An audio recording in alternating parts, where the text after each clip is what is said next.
الحمد لله كفى وسلام على عباده الذين اصطفى أما بعد فأعوذ بالله من الشيطان الرجيم بسم الله الرحمن الرحيم قل إن صلاتي ونسكي ومحياي ومماتي لله رب العالمين لا شريك له وبذلك أمرت وأنا أول المسلمين وقال النبي صلى الله عليه وسلم من كان له سعة ولم يضحي فلا يقربن مصلانا أو كما قال صلى الله عليه وسلم اللهم صل على سيدنا محمد وعلى آل سيدنا محمد وبارك وسلم اللهم صل على سيدنا محمد وعلى آل سيدنا محمد وبارك وسلم اللهم صل على سيدنا محمد وعلى آل سيدنا محمد وبارك وسلم۔ اللہ رب العزت کا لاکھ لاکھ کرم، شکر اور احسان ہے۔ اس کے احسانوں تلے ہم دبے ہوئے ہیں۔ ہر لمحہ، ہر گھڑی، ہر سمت، جب بھی صبح ہوتی ہے اور شام ہوتی ہے، زندگی اللہ کے رحم و کرم سے ہی تمام ہوتی ہے۔ میرے بھائیوں، آج کا دن قربانی کا دن اور خوشی کا دن بھی ہے۔ اس کو بھی عید، اسلام کی بڑی عید کہا گیا، عید الاضحیٰ۔ قربانی اللہ کے اس چہیتے پیغمبر نے وہ عظیم الشان کارنامہ انجام دیا کہ دنیا میں اس کی نظیر اور مثال نہیں ملتی۔ سیدنا ابراہیم علیہ السلام کی یادگار ہے قربانی، اور عظیم الشان پیغام ہے قربانی۔ زندگی جینے کا سلیقہ سکھاتی ہے قربانی، اور دین کے لیے مر مٹنے کا جذبہ سکھلاتی ہے قربانی۔ ہر طرف جو ہے بھائی چارہ اور امن اور سکون کا پیغام دیتی ہے یہ قربانی، کہ اللہ کے حکم پر ایک ہو جاؤ، اپنی جان مال کو نچھاور کرنے کے لیے تیار ہو جاؤ، یہ عظیم الشان پیغام دیتی ہے یہ قربانی۔ صرف جانور ذبح کر لینا اور کھا لینا، یہ تو بہت بڑی توہین ہوگی اس تہوار کی۔ ہم اس کو سمجھیں کہ صرف جانور ہم ذبح کر کے کھا لیں، بس یہ قربانی ہے، یہ عید الاضحیٰ ہے، تو یہ بہت بڑی توہین ہوگی۔ اور میرے بھائیوں، مجھے کہنے دیجئے کہ آج جانوروں کو دیکھ کر، لوگوں کے حالات کو دیکھ کر یہی لگتا ہے کہ شاید امت اس کا سبق بھول چکی ہے، اس قربانی کا سبق بھول چکی ہے۔ اسے یاد ہی نہیں ہے کہ قربانی کیوں اور کب اور کیوں ادا کی جائے گی، اور اللہ کا یہ اس کے اندر پیغام کیا ہے۔ جانوروں پر نظر ڈالتے ہیں تو ایسا لگتا ہے کہ ایک فنکشن منانے کے لیے، گوشت کھانے کے لیے اور رشتہ داروں کو جمع کر کے موج مستی کرنے کے لیے تہوار آیا ہے۔ اسی لیے تو مسئلہ بھی نہیں پوچھتے، چھوٹے اور بالکل بیکار قسم کے جانور جن کی قربانی قیامت کی شام تک نہیں ہو سکتی۔ اپنے ہزاروں لاکھوں روپے مسلمان کروڑوں روپے خرچ کر رہا ہے۔ مسئلہ آج بیان کرنے کا دن نہیں ہے، ٹائم نہیں ہے۔ میں نے پہلے سے بیان کر دیا تھا کہ 2 سال سے 1 گھنٹہ کیا 1 سیکنڈ بھی اگر کم ہوگا بڑے جانوروں میں تو قربانی جائز نہیں ہوگی۔ اور آپ دیکھ لیجئے محلوں میں، بستیوں میں بہت سے جانور لگتا ہی نہیں ہے 2 سال کا۔ یعنی میں نے کہا تھا کہ لگتا ہے 2 سال کا، یہ نہیں، 2 سال کا ہونا ضروری ہے۔ لگتا ہے بھی نہیں، اب تو لگ بھی نہیں رہا ہے۔ اتنے چھوٹے چھوٹے جانور ہیں کہ لگ بھی نہیں رہا ہے 2 سال کا۔ تو پتہ نہیں ان کے ذہنوں میں کیا گھسا ہوا ہے اور کیا بھرا ہوا ہے، کیوں نہیں مسئلہ پوچھتے ہیں۔ دنیا کی ہر چیز کا پتہ ہے، چھوٹی چیز کا بھاؤ بھی معلوم، بڑی چیز کا بھاؤ بھی معلوم، دنیا کی ہر چیز کا پتہ ہے، تو دین کے مسئلے کے بارے میں جاہل اور انجان کیوں؟ اور پھر بتانے والا نہیں ہے، یہ بھی غلط ہے۔ اللہ کا شکر ہے، اللہ کا کرم ہے، اللہ کا احسان ہے کہ احمد آباد شہر علم کا مرکز ہے۔ بڑے بڑے دارالعلوم، بڑے بڑے ادارے یہاں چل رہے ہیں، اور مفتیان کرام، علماء کرام کی کمی نہیں ہے۔ پھر یہ حال تو لہذا صرف گوشت کھانے کا نام قربانی نہیں ہے، صرف جو ہے جانور ذبح کر کے فنکشن منانے کا نام قربانی نہیں ہے، بلکہ عبادت ہے قربانی۔ میں نے بتا دیا پیغام ہے قربانی، کہ ہم ہر وقت جس طرح اللہ کے ابراہیم خلیل اللہ علیہ السلام نے ہر چیز کی ہر موقع پر قربانی دی، اپنا وطن بھی چھوڑا، ماں باپ کو بھی چھوڑا، اور ان سے بھی جو ہے انہیں حق کے لیے ٹکرانا پڑا۔ باپ جو بت پرست تھا، حق کے لیے ٹکرانا پڑا تو ٹکرائے، اللہ کا در نہیں چھوڑا، کلمہ نہیں چھوڑا، حق کو نہیں چھوڑا، لیکن گھر چھوڑ دیا. پھر خود کی جان پر بنی، آگ میں ڈالا گیا، وہاں پر بھی اللہ کی لا الہ الا اللہ کا پیغام دیا، عشق کی عظیم الشان مثال قائم کی کہ کچھ بھی ہو سکتا ہے، مرد مومن باطل کے سامنے جھک سکتا نہیں، سر کٹ سکتا ہے لیکن کبھی یہ جھک نہیں سکتا، یہ بتا دیا. اور پھر اس کے بعد وطن لگتے جگر اور اپنی بیوی محترمہ کو بے یار و مددگار لق و دق صحرا کے اندر جنگل بیابان میں چھوڑ کے چلے گئے تھے. وہ بھی تو بڑی قربانی ہے. جو بیٹا منتوں سماجتوں کے بعد، بڑی محنتوں کے بعد، بڑی دعاؤں کے بعد پیدا ہوا تھا، ہاں بڑھاپے میں پیدا ہوا تھا، اس کو بھی چھوڑ کے چلے گئے تھے، وہ بھی قربانی دی تھی. پھر آخر میں اس بیٹے کو ذبح کرنے کی قربانی تو سب سے بڑی قربانی ہے. تو یہ پیغام ہے کہ ہم اللہ کے لیے، اللہ کے دین کے لیے اپنا جان مال سب ہر وقت قربان کرنے کے لیے تیار رہیں، کیونکہ جان مال ہمارا ہے بھی نہیں، اللہ کا دیا ہوا ہے. جان مال ہمارا ہے بھی نہیں تو اللہ کا دیا ہوا ہے، اس لیے ہر وقت قربان کرنے کے لیے تیار رہیں. اور قربانی دینے والے ہمیشہ زندہ رہتے ہیں. جو لوگ اللہ کے راستے میں اپنے آپ کو قربان کر دیتے ہیں وہ ہمیشہ زندہ رہتے ہیں. وَلَا تَقُولُوا لِمَن يُقْتَلُ فِي سَبِيلِ اللَّهِ أَمْوَاتٌ، کہ ان کو مردہ بھی مت کہو، اللہ کہتے ہیں. جو لوگ اللہ کے راستے میں جان مال قربان کرتے ہیں، شہید ہو جاتے ہیں، ان کو مردہ بھی مت کہو. اللہ کو اتنا ان سے یعنی مردہ کہنے پر بھی اللہ تیار نہیں، بلکہ وہ زندہ ہیں ہمارے یہاں. لہذا جن لوگوں پر قربانی واجب ہے اور تھی اور انہوں نے نہیں کی، اب بھی سویرا ہے اور 3 دن آج تو شروعات ہے، ابھی 2 دن اس کے بعد بھی باقی ہے. اپنا حساب کر کے قربانی کریں، ورنہ پیارے آقا نے دھمکی دی ہے. بہرحال کیا ہے قربانی، اس پر کیا ملے گا؟ فرمایا قال النبی صلی اللہ علیہ وسلم ما عمل ابن آدم من عمل یوم النحر احب الى اللہ من احراق الدم وان الدم لیقع من اللہ بمکان قبل ان یقع بالارض وانه لیاتی بقرونها واشعارها واسلافها فطیبوا بها نفسا او كما قال صلی اللہ علیہ وسلم، کہ بقرعید کے دن اللہ کے نزدیک کوئی بھی عمل، بڑے سے بڑا عمل خون بہانے اور قربانی کرنے سے زیادہ اللہ کو پسندیدہ نہیں ہے. ایک بندہ قربانی نہیں کر رہا، 1 کروڑ روپے صدقہ کرے گا، اس کے منہ پہ مار دیا جائے گا، یعنی قربانی کے بدلے میں نہیں چلے گا. ویسے تو صدقہ بہت بڑی کار خیر ہے، ثواب کی وقع باعث ہے، لیکن قربانی نہ کر کے اس کے بدلے میں صدقہ کرے تو وہ قابل قبول نہیں. ایک بندے نے خالی حصہ لے لیا، 4,000 5,000 6,000 کا خالی حصہ لے لیا، اللہ کو وہ پسندیدہ ہے. اس نے جو خون بہایا جانور کا، اس کے مقابل میں کروڑوں روپے صدقہ کرے گا، وہ قبول نہیں. تو آج کے دن، بقرعید کے دن، کوئی عمل ابن آدم کا خون بہانے سے زیادہ، قربانی کرنے سے زیادہ اللہ کو پسندیدہ نہیں. اور پھر میرے بھائیوں ہوگا کیا؟ قربانی تو ہم نے اللہ کے نام پر کر دی ہے، اس کا فائدہ کیا ہوگا؟ فرماتے ہیں وَإِنَّهُ لَيَأْتِي يَوْمَ الْقِيَامَةِ بِقُرُونِهَا وَأَشْعَارِهَا وَأَزْلَافِهَا، کہ یہ جانور کل قیامت میں اپنے سارے پورے جسم کے ساتھ، اپنے کھروں بالوں تک کے ساتھ، ہڈیوں تک کے ساتھ آئے گا. یعنی اللہ اس کو زندہ کریں گے. ہم نے تو سب اس کی بوٹی کر دی، کھا پی کے ہضم کر گئے، کھالے بھی ختم، سب ختم. اللہ کہتے ہیں نہیں، ہمارے یہاں ختم نہیں، ہم اس کو پورا مکمل زندہ کریں گے اور قیامت کے دن آئے گا یہ اور اس بندے کے کام آئے گا. خیر، اور فرماتے ہیں کتنا بلند مقام ہے قربانی کا. وَإِنَّ الدَّمَ لَيَقَعُ مِنَ اللَّهِ بِمَكَانٍ قَبْلَ أَن يَقَعَ عَلَى الْأَرْضِ، کہ قربانی کا خون جب ذبح اس کو کیا جاتا ہے تو زمین پر گرنے سے پہلے اللہ کی بارگاہ میں قبول ہو جاتا ہے. ابھی تو ذبح کیا، قطرہ گرا نہیں، اس سے پہلے اللہ کی رضامندی کے مقام پر اللہ نے اس کو قبول کر لیا کہ میرے بندے بس میں خالی دیکھنا چاہتا تھا کہ تو میرے نام پر اپنی جان کے بدلے میں قربانی جانور ذبح کرتا ہے یا نہیں. تو نے کر لیا، بس ہو گیا. اور اس لیے فرماتے ہیں کہ جب، اور پھر آگے کیا کہا کہ لن ینال اللہ لحومها ولا دماؤها ولکن ینالہ التقوی منکم. کیا مقصد ہے قربانی کا؟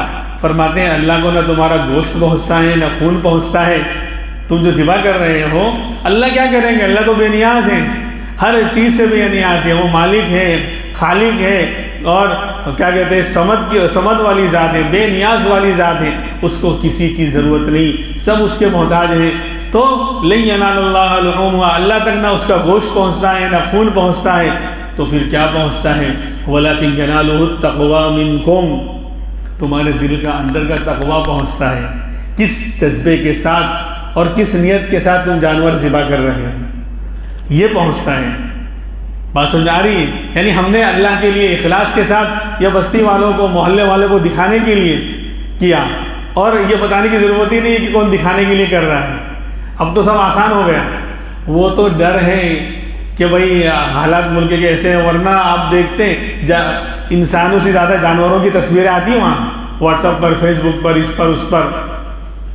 تو جو محلے میں گھما رہا ہے، تصویریں کھنچوا رہا ہے اور پھول ہار کر رہا ہے، جسے حاجی صاحب جاتے ہیں حج کرنے تو یہی سے جو ہے ڈی جے اور بینڈ باجا بج رہا ہے، تو ان کا باجا یہاں بج رہا ہے، حج کرنے کے خاک جا رہے ہیں وہ، جب یہی ستیہ ناش کر دیا۔ تو ایسے ہی اگر اللہ کے لیے قربانی کر رہے ہیں تو دکھلاوا نہیں ہوگا، نام و نمود نہیں ہوگا، پردے میں جانور کو ذبح کیا جائے گا، لوگوں کو تکلیف نہیں پہنچائی جائے گی، راستے جام نہیں کیے جائیں گے۔ اسلام کا کوئی بھی حکم کسی کو تکلیف پہنچانے کے لیے نہیں ہے۔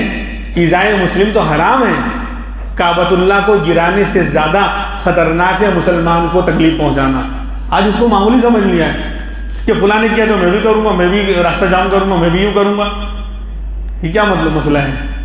نہیں، مسلمان کو تکلیف پہنچانا کعبۃ اللہ کو گرانے سے زیادہ حرام ہے۔ اور یہ جملہ میں نقل کر رہا ہوں امام الانبیاء محمد الرسول اللہ صلی اللہ علیہ وسلم کا فرمان ہے، یہ میرا آپ کے گھر کی بات نہیں ہے۔ میں جھوٹا ہو سکتا ہوں، آپ کی بات غلط ہو سکتی ہے، لیکن امام الانبیاء کی بات تو غلط نہیں ہو سکتی، اس لیے اس کا خیال رکھا جائے، کسی کو تکلیف نہیں پہنچائے، پردے میں کریں، دکھلاوا نہ ہو۔ تو اتنی بڑی چیز ہے کہ خون کا قطرہ بھی گرا نہیں، اللہ کہتے بس ہو گیا میرے بندے، نہ مجھے گوشت چاہیے، نہ خون چاہیے، کچھ بھی نہیں چاہیے۔ بلکہ فرمایا یہ تو مہمانی کا دن ہے، عجیب معاملہ ہے، ہم نے قربانی اللہ کے نام پر کری، ہونا تو یہ چاہیے تھا اس کا ایک قطرہ، ایک بوٹی بھی ہمیں نہ ملتی۔ وہ جب اللہ کے لیے قربان ہو گیا تو اللہ کے لیے ہو گیا، اب تم کھا نہیں سکتے، غریبوں کو تقسیم کر دو، صدقہ ہو گیا۔ لیکن نہیں، اللہ کی مہربانی دیکھیے، فرمایا لا تصوموا فی هذه الايام فانها ایام اکل وشرب وبیعال، فرمایا کہ آج مہمانی کا دن ہے، ان دنوں میں روزہ رکھنا بھی جائز نہیں، بقرہ عید کے دن روزہ رکھنا بھی جائز، کوئی رکھے گا تو توڑنا پڑے گا۔ کیوں؟ فإنها ایام اکل وشرب وبیعال، یہ تو کھانے پینے اور خواہشات کو پورا کرنے کے دن ہیں، مہمانی کے دن ہیں۔ رب العالمین ہماری میزبانی اور مہمانی کر رہا ہے، ہم کو اللہ میں ہم نہیں کھائیں گے، ہم نے روزہ رکھا ہے تو نہیں چلے گا۔ پیارے آقا نے فرمایا توڑنا پڑے گا، اس لیے خوش دلی کے ساتھ فطیبوا بہا نفسا، فرمایا کہ خوشی کے ساتھ قربانی کرو۔ جب سب اپنے ہی اپنا ہے، اللہ تو خالی دیکھنا چاہتے تھے کہ جانور کو ذبح میرے نام پر کیا کہ نہیں، بس اگر کر دیا ہو گیا، بندے سب تیرا، تو فرما دیا اب خوشی کے ساتھ قربانی کرنا چاہیے، اس لیے اس کا خیال رکھیں۔ اور میرے بھائی، قربانی ادا 3 دنوں میں ہے، پرسوں مغرب تک قربانی کے ایام ہیں جن پر واجب ہے وہ اپنا واجب ادا کریں۔ یہ ادلا بدلے کا معاملہ نہیں ہے۔ بہت سے لوگ کہتے ہیں اس سال ہر سال میرے نام سے ہوتا ہے، اس سال بیوی کے نام سے ہو گئے، یہ ادلا بدلی نہیں ہے۔ ایسا ہوتا ہے کہ اس سال نماز میں پڑھوں گا، آئندہ سال میری بیوی نماز پڑھے گی، اسی کی کیا مطلب ہوگا؟ جس طرح نماز ہر ایک پر فرض ہے اور جس کے اوپر فرض ہے اس کو پڑھنا ہے، دوسرے کے پڑھنے سے وہ فریضہ ادا نہیں ہوگا، ایسے ہی جس پر قربانی گھر میں واجب ہے، اگر ہر سال واجب ہے تو ہر سال سب پر جو بھی مالک نصاب بن رہا ہے، جن کے اوپر اصول کے مطابق قربانی واجب ہو رہی ہے، تو سب پر ہر سال ہو رہی ہے۔ یہ ادلا بدلی کا معاملہ نہیں ہے۔ اکثر یہ غلط فہمیاں ہیں، اکثر یہ بہت بڑی غلط فہمی ہے کہ اس بولے ہر سال تو بیگم کے نام سے ہوتی رہی، اس سال میرے نام سے کرو، یہ کیا مطلب؟ اگر بیگم پر بھی واجب ہے تو ان پر اس سال ان کی بھی کرنی پڑے گی، آپ پر واجب ہے تو آپ کی بھی کرنی پڑے گی۔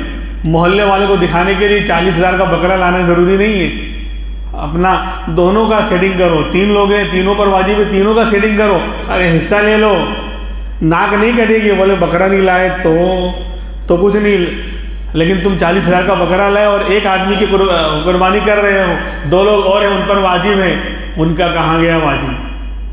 فرشتے کہیں گے اللہ میاں پٹائی کرنے کے لیے موقع دو، ان کو ہم پیٹیں گے جم کے، وہاں بھی پٹائی ہوگی اور دنیا میں بھی حالات آئیں گے.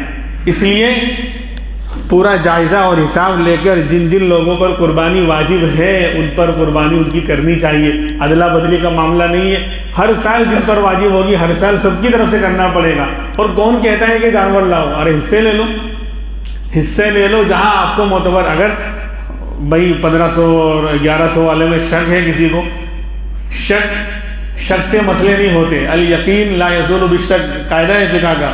یقین شک سے یقین ختم نہیں ہوتا. اب کوئی کہ پارلے کے اندر چربی آتی ہے سور کی، اس لیے پارلے نہیں کھانا چاہیے. پروف کر، پہلے ثابت کر. ثابت ہوگا تو یقیناً فتویٰ دیا جائے گا. لیکن شک کی بنیاد پر فتوے اور مسئلے نہیں بنتے. آپ نے وضو کیا تھا، نماز پڑھی عصر کی، اب مغرب کا وقت آ رہا ہے اور آپ کو شک ہو رہا ہے شاید میرا وضو ہے کہ نہیں. اگر آپ کو یقین سے آپ نے وضو کیا تھا پہلے اور ابھی ٹوٹنے کا یقین نہیں ہے تو آپ کا وضو باقی ہے. اب شک کے پتہ نہیں ٹوٹا کہ نہیں ٹوٹا. ہاں احتیاط یہ ہے کہ دوسرا وضو کر لے، لیکن واجب نہیں ہوگا. اگر خالی شک ہے کہ وضو ٹوٹا ہے کہ نہیں تو شک سے مسئلے نہیں ہوتے کہ پتہ نہیں ایسے اتنے میں قربانی ہوتی ہوگی. ارے یہاں مہنگا ہے، بہت سے علاقوں میں سستا ہے. میں جتنے اعلان لگے سب کی تائید نہیں کر رہا ہوں، شک کو دور کر رہا ہوں. خواہ مخواہ شک نہیں کرنا چاہیے. آپ تحقیق کریں، یقین کے ساتھ آپ کو معلوم ہو جائے بھائی فلاں ادارہ فلاں صحیح طریقے سے کر رہا ہوں، آپ قربانی کریں. خواہ مخواہ شک کیوں پیدا کرتے ہیں؟ شک کا کوئی علاج نہیں ہے. یعنی جو کہتا ہے کہ پتہ نہیں ہوتی ہوگی نہیں، پروف کر، ثابت کر. شک سے مسئلے ثابت نہیں ہوتے. یس یا نو ہوتی ہے، یعنی واقعی صحیح ہے تو بھی یقین چاہیے، اور نہیں ہوتی ہیں تو بھی یقین چاہیے. محض شک کی بنیاد پر جو ہے فیصلے نہیں ہوتے. اس لیے اپنے حصے وہاں لے کر قربانی کر لیں، یا یہیں پر شامل ہو جائیں. بڑا جانور لے آئیں، 3-4 ہزار 5 ہزار کا حصہ پڑ جائے گا، یہ بھی تو سستا ہی ہے پورا جانور لینے کے مقابل میں. لیکن یاد رکھیں اگر 3 دن نکل گئے اور قربانی واجب باقی رہ گئی، اب قضا میں حصے والی رقم نہیں چلے گی. اب کہو کہ لاؤ 1100 یا 1500 کا حصہ ہوتا تھا، ادا نہیں کر پائے، قضا میں اتنا صدقہ کر دوں. نہیں، اب پورے جانور کا حصہ یعنی دینا پڑے گا. جیسے بکرا ہے 12-15 ہزار روپے، کم سے کم 10-12 کا ملتا ہے، یعنی بالکل گھٹیا بھی لاؤ تو اتنے کم سے کم رقم صدقہ یا جانور صدقہ کرنا پڑے گا. قضا میں پورے جانور کی رقم آئے گی. ادا میں یہ بینیفٹ اور فائدہ ہے کہ آپ حصہ بھی لے سکتے ہیں. اس لیے اس کا خیال رکھیں. وقت تو ہو چکا ہے، اب نیت سن لیں. ہم گھر سے تیاری کر کر نہا دھو کر اچھے کپڑے پہن کر ہم آئے ہیں تو ہمارا آنے ہی دل میں نیت ہے کہ ہم کیا کرنے آئے ہیں. تو پوچھے کہاں جا رہے ہیں تو بولے فنکشن میں جا رہے ہیں. ارے کیا کہیں گے؟ عید کی نماز پڑھنے جا رہے ہیں. تو نیت دل کے ارادے کا نام ہے. نیت جو ہے وہ دل کے ارادے کا نام ہے. دل میں ہر ایک کی نیت اور ارادہ ہے. گھر سے چلا اسی لیے. نیت نہ ہوتی تو کیوں آتے مسجد میں؟ آج میٹھی میٹھی نیند قربان کیوں کرتے ہیں؟ جو ماحول شہر کا خراب ہے تو آج میٹھی میٹھی نیند قربان لوگ کیوں کرتے؟ اتنی میٹھی نیند، فجر بھی پڑھ لی الحمدللہ اور اب عید کی نماز میں بیٹھے ہوئے ہیں. تو نیت تو دل میں ہے، لیکن زبان سے کہہ لینا اچھا ہے. زبان سے بھی کہہ لینا اچھا، اس لیے کہلوائی جاتی ہے تاکہ دل کے ساتھ زبان بھی شامل ہو جاوے تو ہم پورے نماز کی طرف متوجہ ہو جاویں. اسی لیے زبان سے بھی نیت کر لیں. کیا کہ نیت کرتا ہوں میں 2 رکعت نماز عید الاضحیٰ کی واجب، بقرعید کی واجب. اگر عید الاضحیٰ کسی کو یعنی دین اسلام اور عربی سے دوری ہے، یہی کہوں گا بھائی، اور کیا کہوں گا؟ ہر چیز سے تو قریب ہے آپ. صرف اسلامی مہینوں کے نام ہمیں نہیں معلوم، اسلامی جو ہے نام عربی وہ نہیں معلوم. کیوں نہیں معلوم؟ کون سی آفت آئی ہوئی ہے؟ دنیا بھر کے جھمیلے ہندی اور گجراتی کے مہینوں کے نام اچھی طرح یاد ہیں، جس پر نہ دنیا میں مجھ ملے گا نہ آخرت میں ملے گا. تو دین، محرم، سفر جو اسلامی مہینہ ہے وہ، اور اسلامی جو چیزیں ہیں وہ کیوں نہیں یاد ہیں؟ یاد ہونی چاہیے. بہرحال نیت کرتا ہوں میں 2 رکعت نماز عید الاضحیٰ کی یا بقرعید کی واجب، زائد 6 تکبیروں کے، زائد ایکسٹرا 6 تکبیروں کے، 6 تکبیریں ایکسٹرا بولی جائیں گی. تو زائد 6 تکبیروں کے واسطے اللہ تعالیٰ کے پیچھے اس امام کے رخ میرا اللہ کی طرف، قبلے کی طرف، اللہ اکبر. پہلی تکبیر کہی جائے گی، دونوں ہاتھ کانوں تک اٹھا کر باندھ لیں گے. پہلی تکبیر میں ہاتھ اٹھا کر باندھ لیں، کیونکہ ثنا پڑھنا ہے. ثنا نہیں بولنا ہے، سبحانک اللہم سے پڑھنا ہے. سبحانک اللہم اس کو ثنا بولتے ہیں، یہ پڑھنا ہے. اس کے بعد ثنا پڑھنے کے بعد دوسری تکبیر کہی جائے گی، دونوں ہاتھ کانوں تک اٹھا کر چھوڑ دیں گے. تیسری تکبیر کہی جائے گی دونوں ہاتھ کانوں تک اٹھا کر چھوڑ دیں گے. چوتھی تکبیر ہاتھ اٹھا کر جو ہے باندھ لیں گے. تو پہلی اور چوتھی میں ہاتھ باندھنا ہے، بیچ کی دو میں چھوڑنا ہے. یہ پہلی رکعت. قرات ہوگی، رکوع سجدہ ہوگا، پہلی رکعت مکمل ہوگی. پھر دوسری رکعت میں کھڑے ہوں گے، قرات قرآن شریف پڑھا جائے گا. اس کے بعد جب رکوع میں جانے کا نمبر آئے گا، جب رکوع میں جانے کا نمبر آئے گا تو کانوں تک ہاتھ اٹھا کر پہلی تکبیر پر چھوڑ دیں گے. دوسری تکبیر پر بھی ہاتھ کانوں تک اٹھا کر چھوڑ دیں گے. تیسری تکبیر پر بھی ہاتھ کانوں تک اٹھا کر چھوڑ دیں گے. اور چوتھی تکبیر میں ہاتھ اٹھائے بغیر نارمل حالت میں جس طرح ہم رکوع میں جاتے ہیں اس طرح رکوع میں چلے جائیں گے. اس کے بعد نماز پوری ہوگی. اور نماز پوری کب ہوگی؟ سلام پھرنے پر نہیں. اس کے بعد خطبہ ہوگا. خطبہ سننا واجب ہے. آج کے دن بھی اگر ہم چھوڑ دیں تو پھر کون سا دن آئے گا فرصت والا؟ خطبہ سننا واجب ہے، اس لیے جب تک خطبہ پورا نہیں ہوگا ہمارا عمل ادھورا ہے. خطبہ سننے کے بعد پھر ہمارا عمل پورا ہوگا. پھر قربانی کریں، پردے میں کریں میرے بھائیوں، زیادہ نام و نمود نہ کریں، ایک جانور کے سامنے دوسرا ذبح نہ کریں. چھری پہلے سے تیز رکھیں. گرا دیا ہے، لٹا دیا ہے، وہ تڑپ رہا ہے، اب بولے چھری لا سلے کی، وہ بولے وہ فلاں لے گیا ہے، خالہ کے وہاں گئی ہے، وہ تڑپ رہا ہے. اور پہلے سے تیز ہو. اور دوسرا کہ ویڈیو نہ بنائیں، اس کی تصویریں نہ بھیجیں، ورنہ امت ہی پریشان ہوتی ہے. اللہ رب العزت ہمیں صحیح طریقے پر قربانی کرنے کی توفیق عطا فرمائے. اب صفحے بنا لیں، نیت کر لیں.